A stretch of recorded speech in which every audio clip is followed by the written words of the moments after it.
রোদে দেওয়ার ঝামেলা ছাড়াই তৈরি করুন পাকা আমের আমসত্ত্ব। সারা বছর সংরক্ষণ করুন। পাকা আম শেষ হওয়ার আগে অবশ্যই একবার পাকা আমের আমসত্ত্ব বানিয়ে নিন। 1 বছরের বেশিও সংরক্ষণ করতে পারবেন। আমি আমসত্ত্ব বানানোর জন্য 3টে আম নিয়েছি। আমের প্রথমে খোসা ছাড়িয়ে নেব। একই রকমভাবে 3টে আমের খোসা ছাড়িয়ে নেব।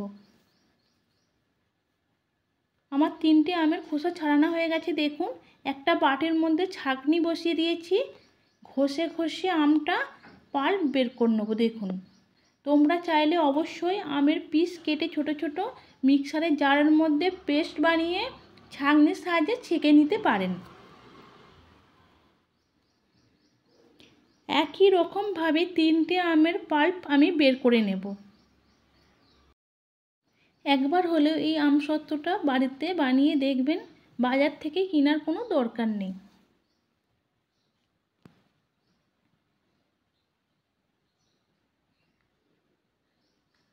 তিনটে আমের পাল্প বের করা হয়ে গেছে। দেখুন,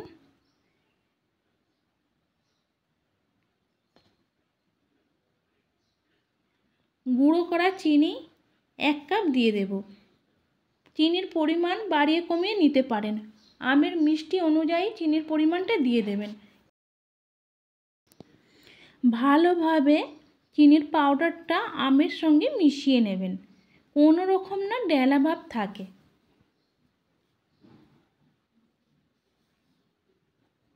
অবশ্যই সময় নিয়ে মেশাবেন।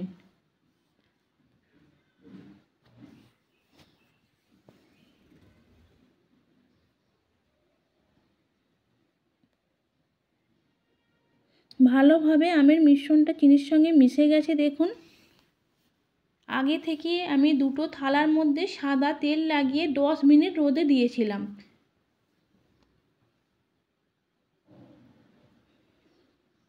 আমের পাল্প ঢেলে দেব।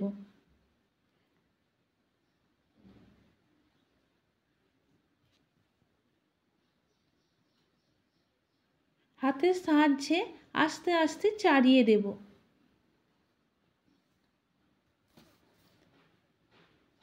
আরও একটা থালা নিয়েছি, থালার মধ্যে ঢেলে দেবো। একই রকমভাবে চাড়িয়ে দেব।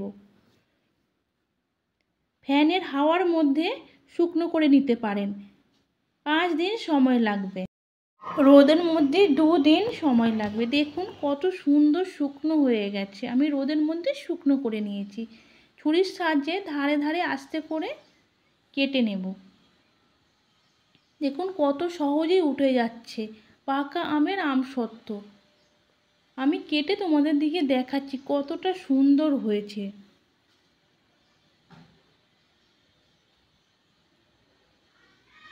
কোনো রকম কেমিক্যাল ছাড়াই সহজেই বানিয়ে নিতে পারেন। সবাই খেতে পছন্দ করে, বাচ্চা থেকে বড়রা।